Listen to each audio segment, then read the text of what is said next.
My dear brother. Dear beloved. Dear Peril.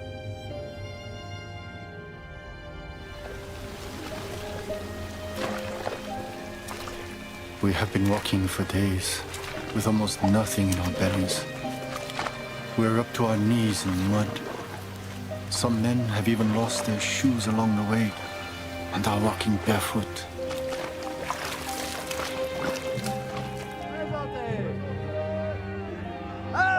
Despite the terrible night that we spent in the rain, we acclaim our Emperor with all our might, even though we know that for many of us, this is doubtless our last day.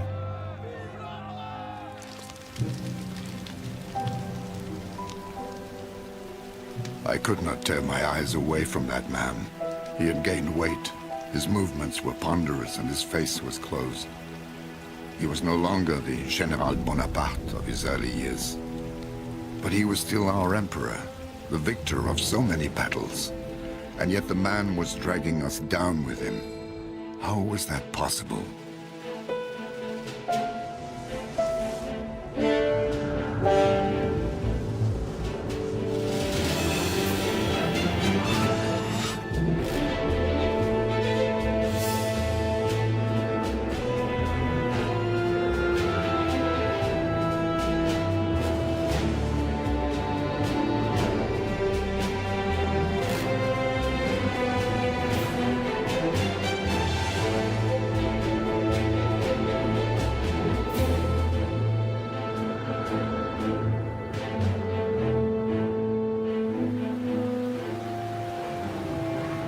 Monday, June 12th, 1815. We left Paris at daybreak. I was going to join up with my army, 120,000 brave men at the Belgian border. Together, we would head for the Kingdom of the Netherlands. We were going to take on the enemies allied against the Empire, and the first one would be that vainglorious Irishman, Wellington. I was filled with the rage to win.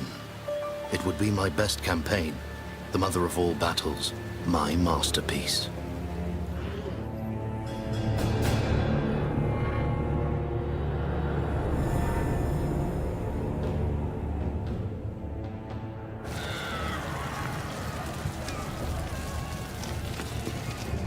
In April 1814, France was drained dry. Napoleon's murderous campaigns had killed off close to 1 million men. The emperor had conquered the bulk of Europe in a true bloodbath. C'est quand même un homme que rien n'arrête. Lorsqu'il s'est fixé un objectif, il lui faut l'atteindre dans les plus brefs délais, et s'il y a des dégâts, tant pis. April 11th, 1814. The legend is cracking. Defeated by his enemies and abandoned by France, Napoleon is forced to abdicate. The emperor bows down to the United Kingdom, Prussia, Russia, and Austria, which had formed a coalition against him. The victorious European powers set Louis XVI's younger brother, Louis XVIII, on the throne.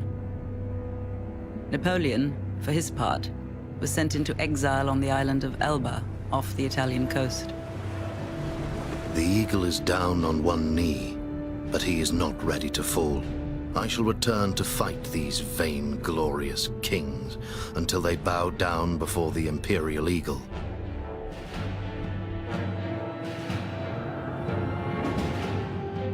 February 26th, 1815. The coalition's fears are borne out. Bonaparte manages to escape from Elba. He lands at Golfe-Juan on French soil with a scant 1,000 men. It takes him little time to flesh out his troops. His aim was to reach Paris as quickly as possible and overthrow Louis XVIII. 44-year-old Pierre Lantelme comes from Lyon. He has served as a grenadier in the Imperial Guard, Napoleon's elite unit, for many long years. He's one of the 600 soldiers who followed the emperor to Elba. My beloved, we have just left ship in Gulf Juan, under the hot sun. It's unbelievable. When people catch sight of the Emperor, they run up and throw themselves at his feet. Even the soldiers who were supposed to prevent our passage have joined us. Today, more than ever, we shall follow him in his new fight. Long live the Emperor. Vive la France. March 20th, 1815. Napoleon enters Paris. Louis XVIII had fled to Ghent the day before. The Allies saw Napoleon's return as an intolerable provocation. To put an end to Bonaparte once and for all, the British government and the King of the Netherlands appointed the Duke of Wellington to head their troops stationed on Belgian soil. We are the enemies of a single man, who's used his influence over the French army to overthrow King Louis XVIII's throne. So we're not engaged in a war against France, but rather a war against Bonaparte and his army.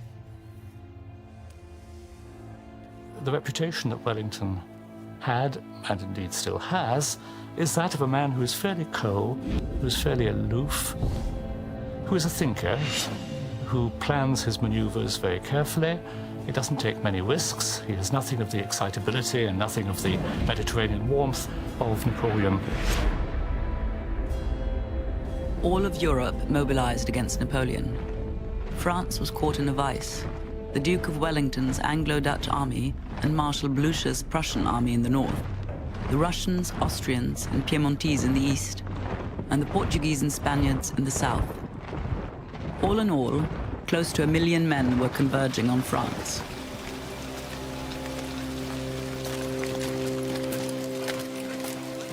James Clements, a 34-year-old Liverpudlian, belongs to the 33rd Regiment of Halkett's Brigade.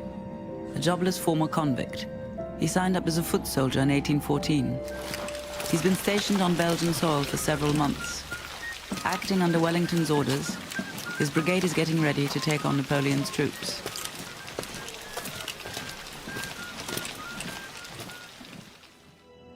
Section will retire in column of files from the right. Right?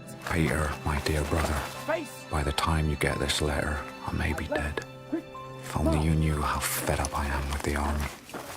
The pay's good, we're well fed, but we're exhausted by the forced marches, and dragging one's feet is out of the question. The officers immediately lash out with their whips. Would that we might have done with these accursed French, so that we could go home. War is inevitable, and time is against Napoleon. The Emperor sets up his command hastily. He appoints Ney and Grouchy, amongst others, at its core. These two marshals will have major roles in the coming tragedy. Monday, June 12th, 1815. My decision is taken. We shall launch a surprise attack on the coalition armies closest to Paris. We shall take on Wellington's Anglo-Dutch troops and Blucher's Prussian army, both stationed in Belgium. Given the European coalition, wasn't the battle lost from the start? The enemy is powerful, but Napoleon is convinced that if he gets the jump on the adversary, he'll be able to win his gamble.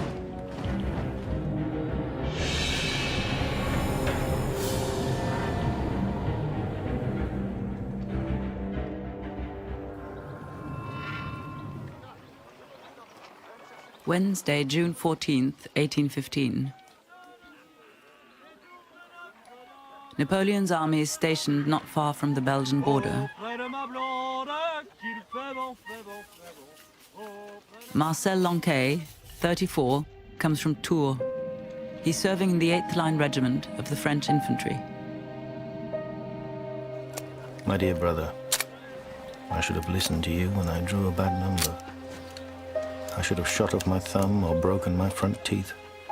Then I would not have been able to shoot, and they would not have sent me to the regiment. If I do not come back, look after Louise and the children for me.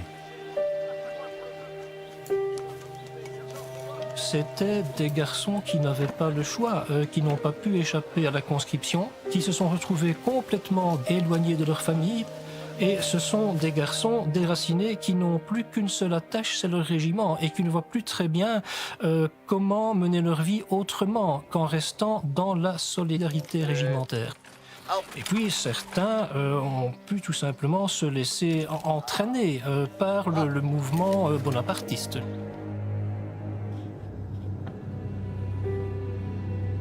Napoleon is preparing to take on two formidable adversaries, Britain's Wellington and the Prussian Field Marshal Blücher, renowned for his aggressiveness. Those that are interested in history regard Blücher as some sort of wild character who was completely out of control.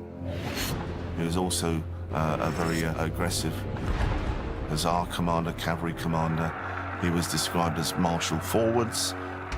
Blücher was passionately despised Napoleon. He was determined to put an end to his regime.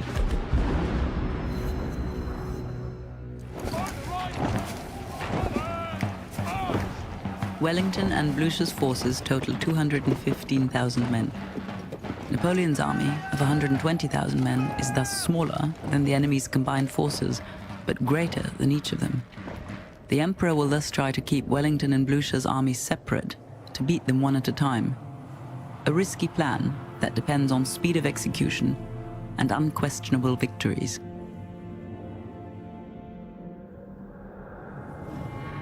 Friday, June 16th, 1815. My plan is unfolding as foreseen. To open the way to Bruxelles, I'm asking Maréchal Ney to drive the English from Quatre Bras crossroads. For my part, I am leaving with the bulk of the army to take on the Prussians who are occupying Ligny.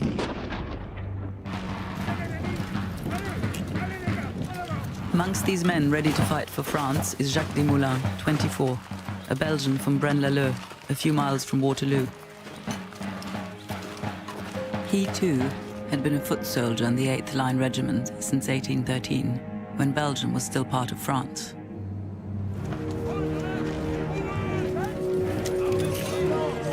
We are here, finally. The Emperor says, soldiers, we have forced marches to do, battles to wage, and dangers to overcome. But at the end of the road, victory and glory will be ours.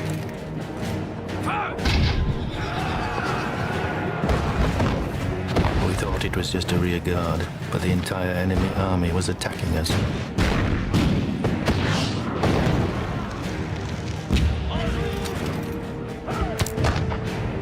Their shots cut many of us down.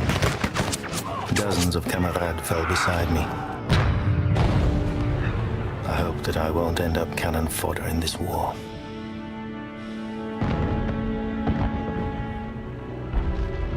After a particularly bloody battle, Napoleon overcomes the Prussians, who pull back towards Wavre.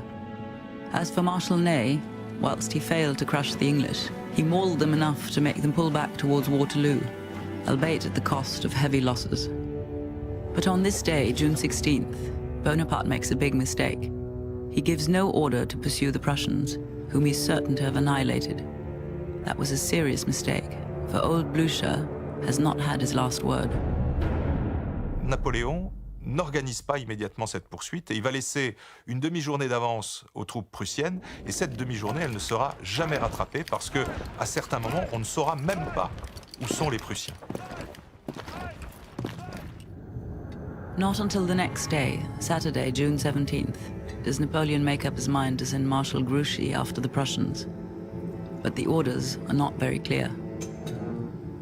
L'Empereur tells me, give chase to the Prussians, never lose sight of them, and complete their defeat by attacking them as soon as you reach them.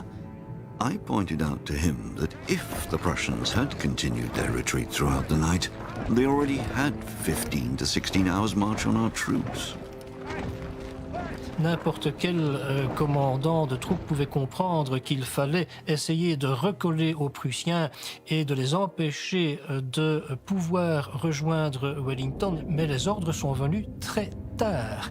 Et cela, c'est de la responsabilité de Napoléon. Does Napoleon truly believe that the Prussians can no longer do any harm? This is where the tragedy of Waterloo gels.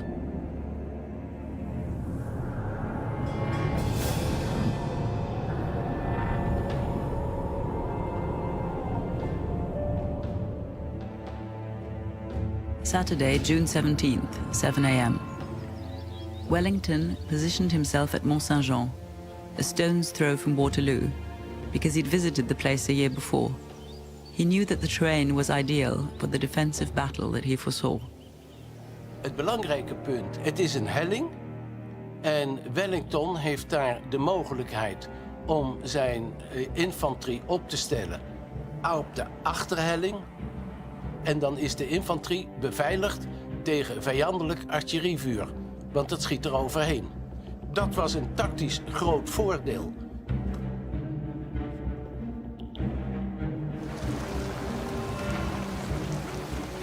June 17th, 1815, 7 p.m. Napoleon reaches Mont-Saint-Jean. He lacks information. He does not know that the Prussians are getting themselves back in marching order in Wavre, a few miles away. He's unaware of the exact makeup of Wellington's army. However, Napoleon is convinced that the British forces' morale is in their boots, and he's going to crush them.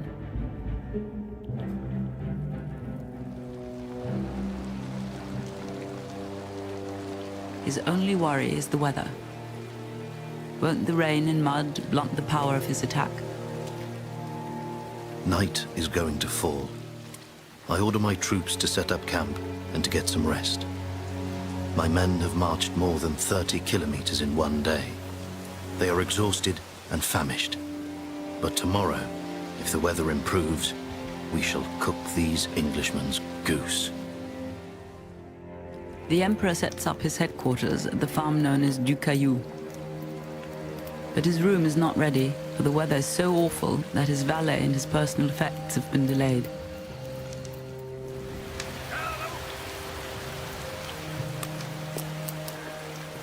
I've put some bales of straw in a doorway so that l'Empereur can rest. In my 15 years of service, I've never seen him in such a state. He looks somber, tired, as if his thoughts were elsewhere. Il a vieilli et son état physique est vraiment assez lamentable à Waterloo et ça a pu bien entendu avoir une influence. He was suffering from stomach cancer or something that in the 20th century, 21st century would be diagnosed as stomach cancer. It wasn't diagnosed in these terms at the time.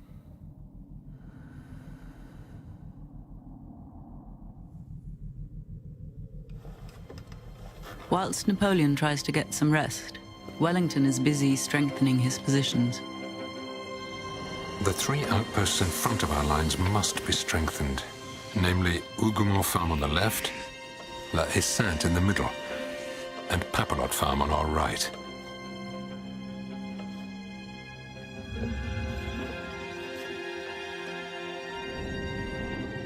Wellington is worried. He has no news from Blucher. The Duke spends the night of the 17th of June at his headquarters in Waterloo, sending and receiving messages and discussing his battle plan with his generals.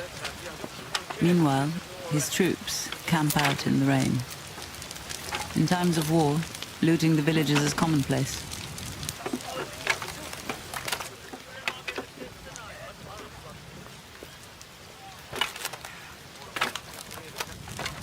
Il était obligé de marauder partout, il fouillait tout ce qu'il y avait comme maison, les fermes, il pillait tout, même si c'était interdit, il ne savait pas faire autrement, sinon il ne mangeait rien. We found a rabbit, and one of our corporals, who is a butcher's boy, roasted it. But it was awful.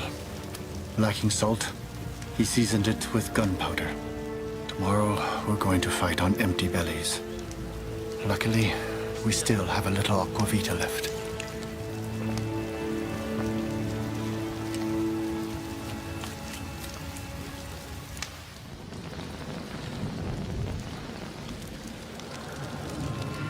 "7 a.m. Grouchy, still chasing after the Prussians, writes to Napoleon. Sire, I shall reach Wavre this evening and shall thus be between Wellington, whom I assume to be retreating before your Majesty, and the Prussian army.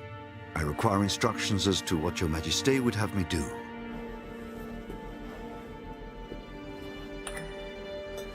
Did this decisive report ever reach Napoleon?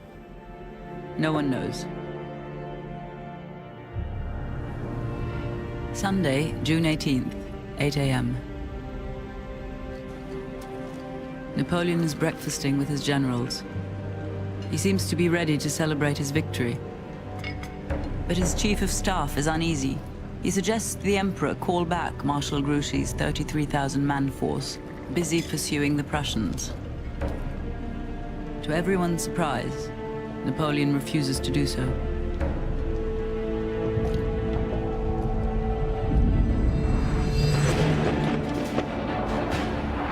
Nonsense. The Prussian army is completely beaten. I shall attack the English army and beat it. The British oligarchy will be overthrown.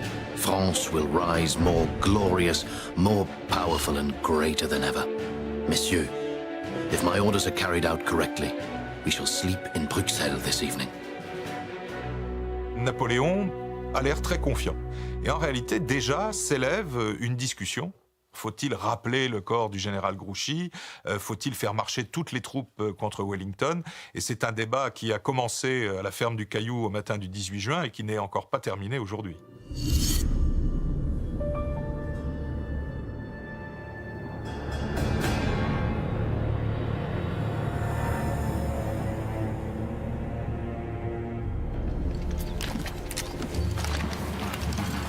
The Emperor has decided to delay the attack because the fields and our weapons are soaked.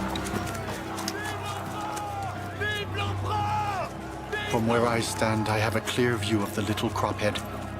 He looks calm. We acclaim him with all our might. The English are very close. They can certainly see us and hear our shouts. C'est un des champs de bataille parmi les plus petits en surface, 4 km sur 4. Une très grande concentration humaine, beaucoup d'artillerie, plusieurs centaines de canons, beaucoup de cavalerie. Et donc c'est après 4 jours de poursuite, de course. Et ce sont des dizaines de kilomètres d'hommes qui sont engagés. 4 jours après donc cette course qu'on se retrouve à Waterloo.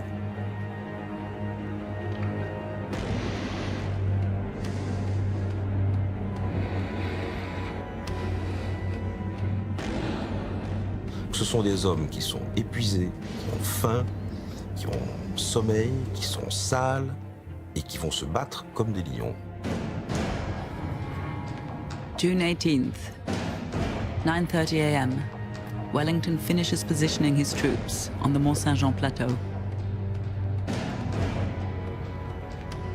I've given orders to stay behind the ridge, sheltered from enemy fire.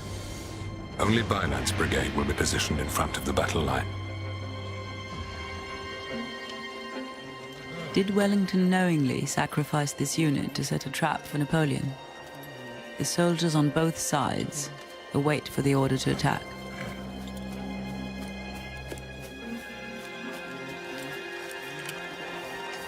Louis Mertens, 29, is a Belgian from Charleroi.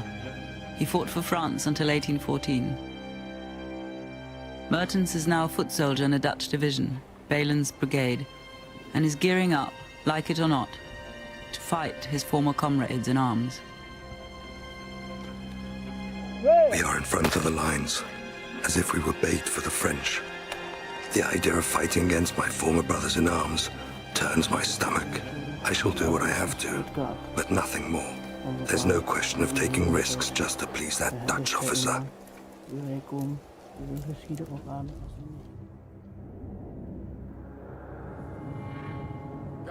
June 18th, 11 a.m. Bayonet! Non! Voilà! Fusil! Opschouder! Écoute! Prêt!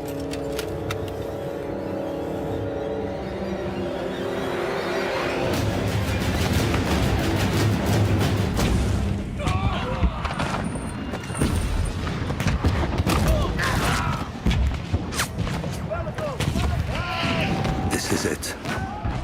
We are in the thick of enemy fire. My legs are shaking. Cold sweat is trickling down my back. I look at my camarade. how many of us will still be standing tonight. June 18th, 11:30 a.m. I'm ordering a full-strength attack on Hougoumont Farm. This maneuver will most certainly force Wellington to thin his line of defense.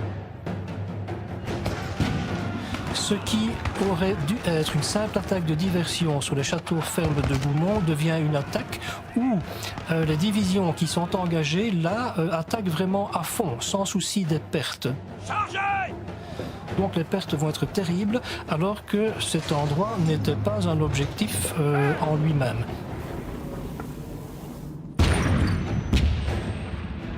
Napoleon tries the whole day to take Hougoumont Farm. He throws thousands of soldiers in wave after wave against the farm, but in vain.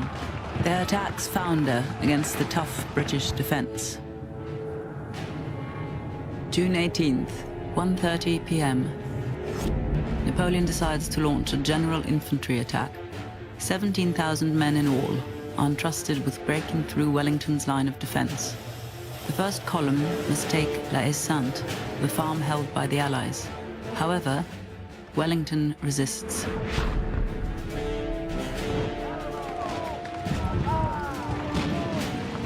Meanwhile, 3 other French infantry columns advance towards the slope and take on Baylan's brigade.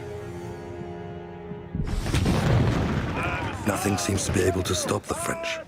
We've been ordered not to fire before they are 50 paces from us.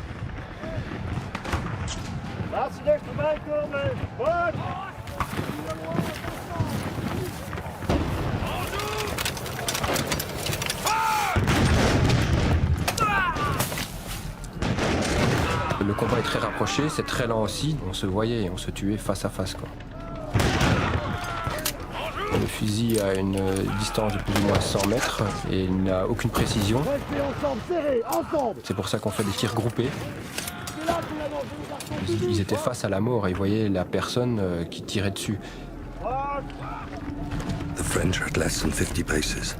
Several of my camarades are panicking. Some are continuing to shoot nonetheless. Others are fleeing. I'd do the same, but a bloody captain is watching me. Filthy Hollanders.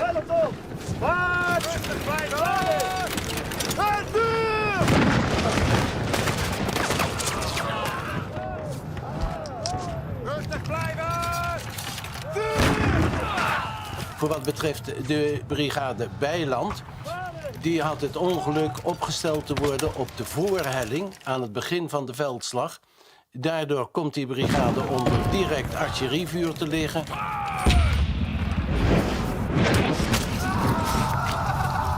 En die moet zich dan terugtrekken naar achteren om achter de heuvelrug te komen.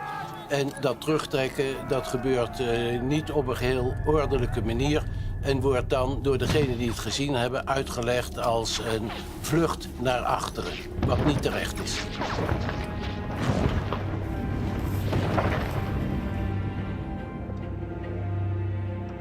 After getting Baylan's brigade to pull back, the French continue advancing towards the ridge. But they are unaware of the British forces hiding behind it. Only the enemy guns positioned on the ridge are visible from the French positions.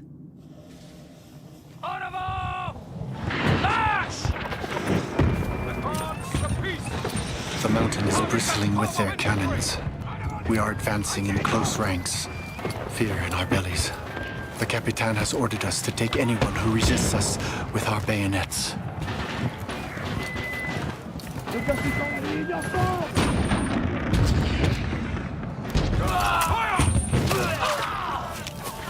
Wellington responds with volleys of mitraille.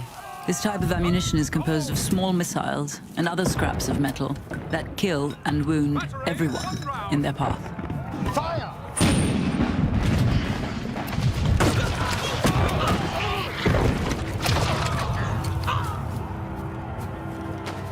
My camarades are falling by the dozen, mown down by the mitraille, but nothing can stop us. When one of us falls, he's replaced immediately by the one behind. The French infantry columns brave the Allied canyons and continue advancing towards the top of the ridge.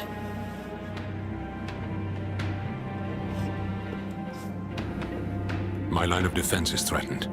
I'm ordering the Scots Grace to counterattack. It is imperative that our cavalry stops the enemy advance.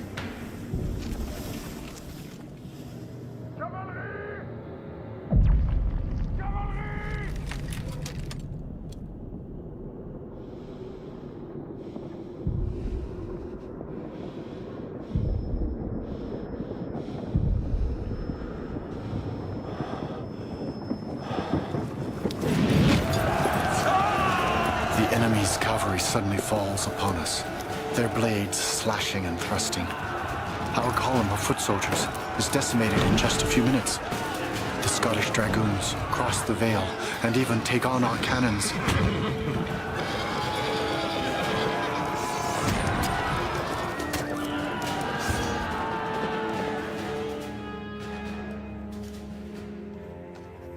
The English cavalry has practically scattered the French infantry. Napoleon answers with a counterattack.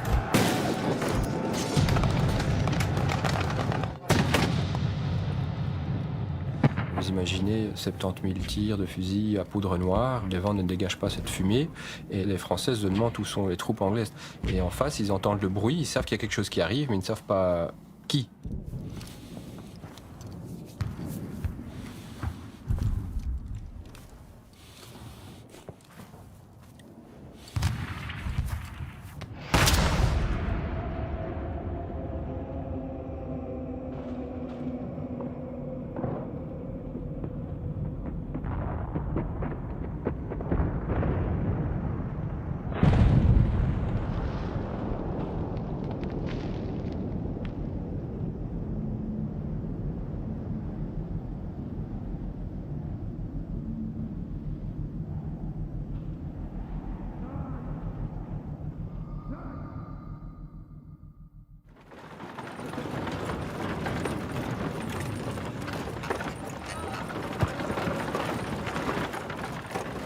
During the battle, the wounded are carried behind the lines. In those days, bullet wounds were very difficult to treat.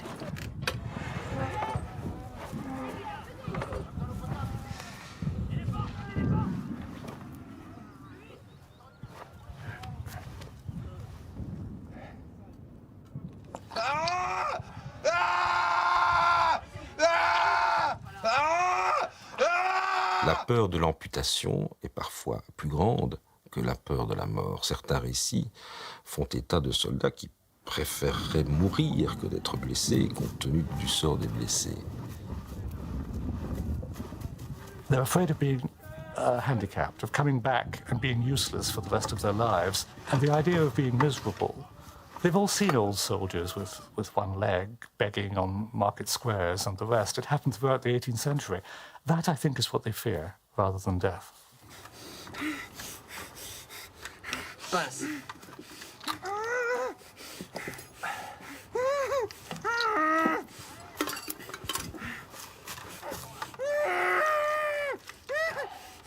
L'os est touché.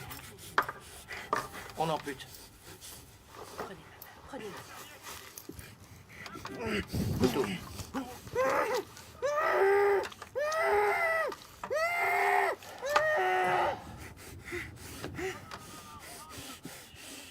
Si.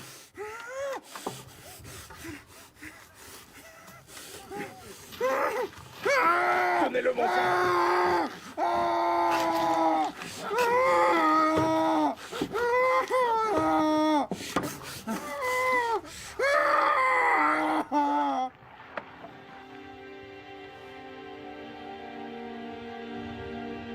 The war is over for Jacques Desmoulins, but he still needs to win the fight against gangrene. By now, the battle has already killed and wounded thousands on both sides.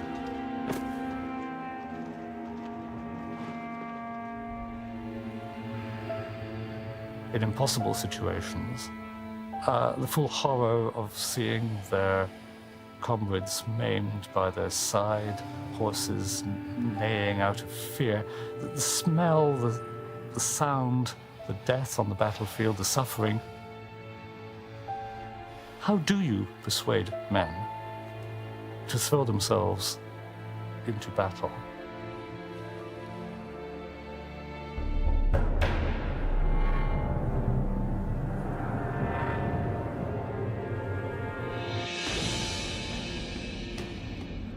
June 18th, 3 p.m.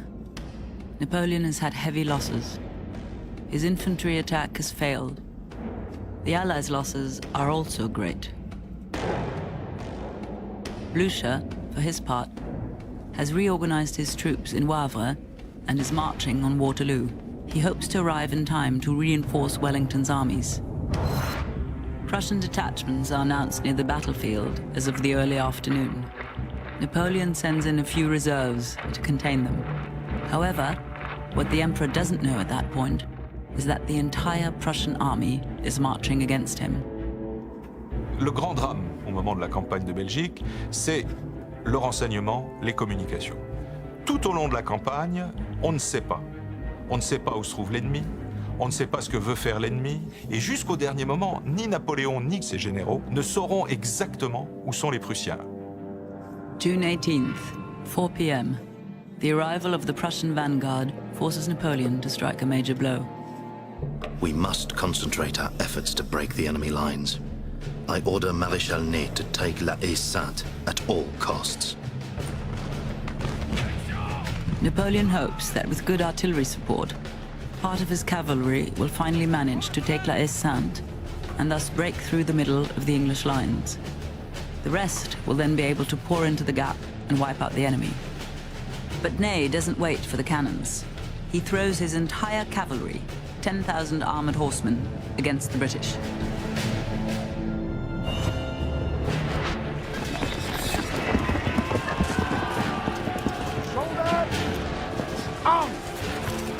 Upon seeing the French horsemen rush into the fray, Wellington immediately orders his men to form up in squares to protect themselves. Guard against cavalry! The square allows foot soldiers to shoot from all sides and to fend off enemy horsemen with a formidable wall of bayonets.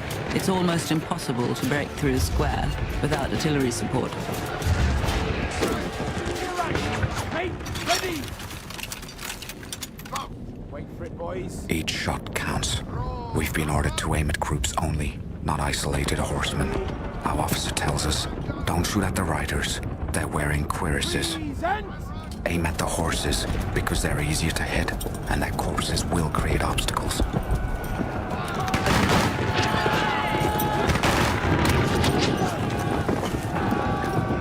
Ney and his cuirassiers charged the enemy squares 7 times. In vain, and at huge cost to man and beast.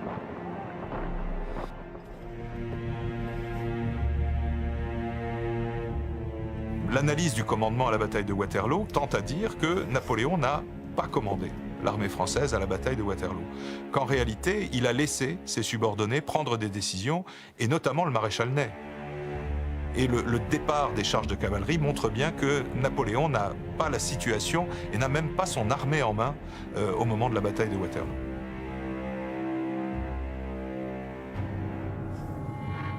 Sunday, June 18th, 5 p.m.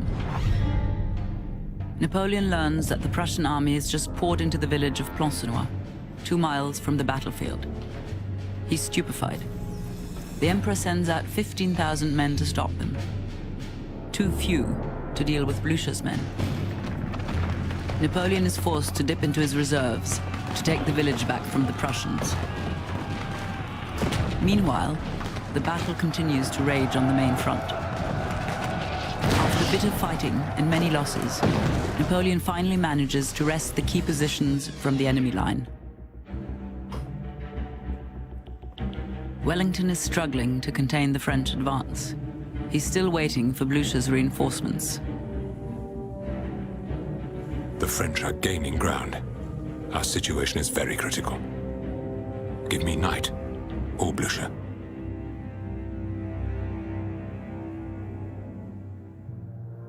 7 p.m. Napoleon has all the cards in his hand. He now needs to play them well. But the Emperor has sustained huge losses. Furthermore, he still has no news of Grouchy and his 33,000 men sent out in pursuit of the Prussians. Grouchy has disappeared. It's as if an earthquake has swallowed his army. He is no longer in Wavre, he is not here. Where then is he? Has he received the order to join me on the battlefield? Our fate depends on it. Le vrai sujet n'est pas Grouchy a-t-il reçu l'ordre? Le vrai sujet est Grouchy aurait-il pu rejoindre le champ de bataille? Or, le champ de bataille était à plusieurs lieues de là. Si Grouchy, en fin de matinée, s'était mis en marche, il serait arrivé sur le champ de bataille de Waterloo au moment où la bataille était quasiment terminée. Napoleon is short of men. He has only one reserve left, his Imperial Guard. We must throw our last forces into the battle. Send in the Garde Impériale, my bravest of the brave. Now, we must either win or die. La garde impériale, c'est une unité qui a un prestige extraordinaire, qui la plupart du temps ne se battait pas. C'était la réserve ultime, mais quand elle était engagée, elle le faisait à fond. C'était des troupes d'une solidité à toute épreuve. The men of the Imperial Guard have joined the attack. They're marching at a steady pace, in impeccable order. Shoulder! Ah! With their tall bearskin hats, they look like giants. I expect a good bayonet stab. We climb up the ridge in thick smoke. We reach the enemy batteries.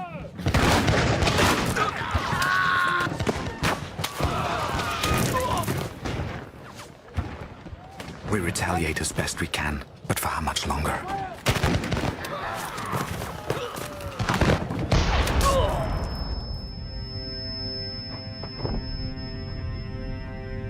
My friends are falling at my side. Wounded comrades are trampled by our men and horses. Death is striking all around. I fear it will soon be my turn.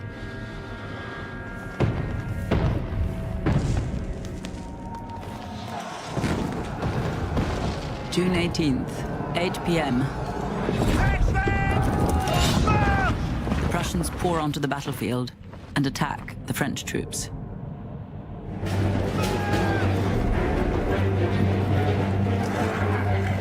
The arrival of Blucher's men consolidates the Allied position.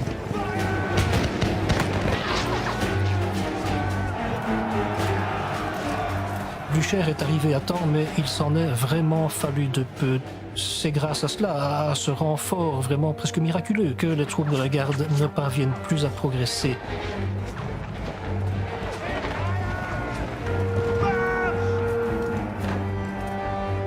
At last. This time we've got them. This providential support has given all my men new courage.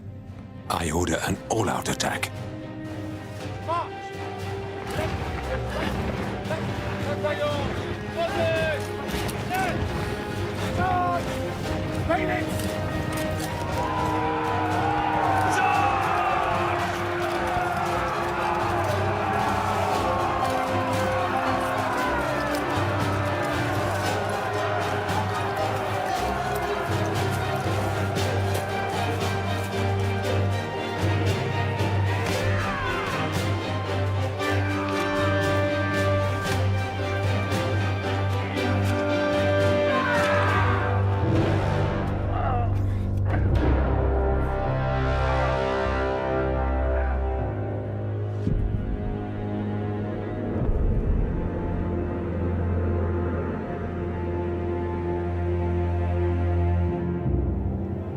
Victory changes sides. The Allies' attack pushes the French army back, and the soldiers run for their lives. Only a few grenadiers in the Imperial Guard stand their ground. They are ready to die to protect their Emperor's flight.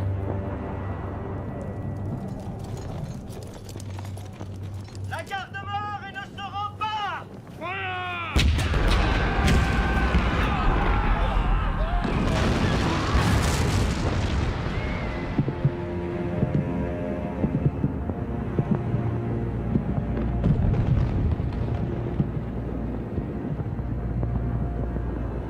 The image I would describe the Battle of Waterloo representing the end of an era is Napoleon, having left the battlefield and got in his coach, was under such close pursuit by the Prussians he abandoned his very expensive coach, he left behind 1 million francs worth of diamonds and his hat in his rush to get on a horse and save his neck.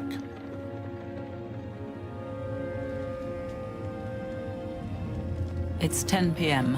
when Wellington meets with Blucher to celebrate their victory. Napoleon flees towards Charleroi. In losing the battle, Napoleon loses his gamble. He will never succeed in shattering the coalition that united against him.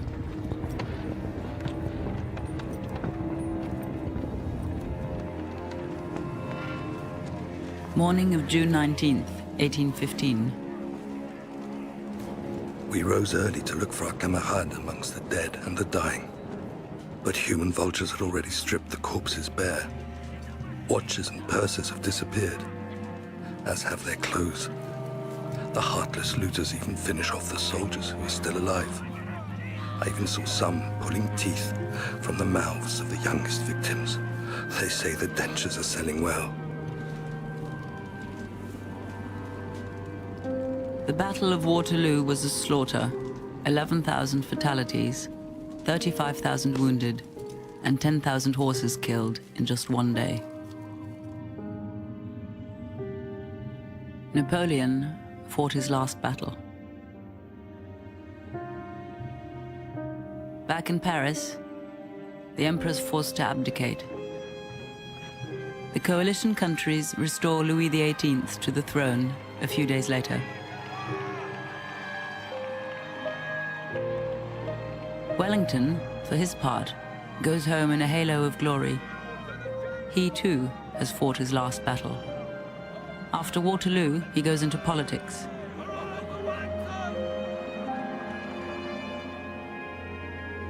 The English send Napoleon into exile on St. Helena, where he will remain a prisoner until his death. Trapped on this small remote island in the middle of the Atlantic Ocean, the fallen emperor writes his memoirs, 2,000 pages in which he forges his own legend. Je crois qu'il n'a pas compris ce qui s'est passé à Waterloo et il a voulu immédiatement à la fois se l'expliquer à lui-même mais l'expliquer aussi à ses contemporains et il a essayé de se dédouaner, de fuir ses responsabilités dans la façon dont il a dicté l'histoire de la bataille. For the past 200 years, literature, painting and the cinema have taken hold of and sublimated this myth, Napoleon's legacy, to such a point that in the collective imagination, Napoleon, the defeated, has practically eclipsed Wellington, the victor. Is that the feeling of pathos, the feeling of sympathy even, for the defeated Napoleon begins to take over. It's almost like a Shakespearean character with a fatal flaw. And that fatal flaw, be it over-ambition or whatever it was. Ce qui est passionnant aussi, c'est ce que la légende, le romantisme, vous et moi, avons fait de cette bataille de Waterloo, qui n'est plus du tout dans les esprits la bataille telle qu'elle a vraiment eu lieu le 18 juin 1815.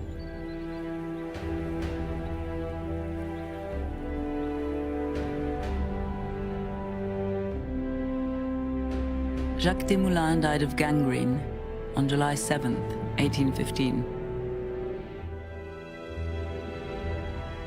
Louis Mertens returned to live with his mother in Charleroi. Pierre Lantelme was killed in the last attack, faithful to the motto, "The guard dies, but does not surrender." James Clements found work as a docker in Liverpool.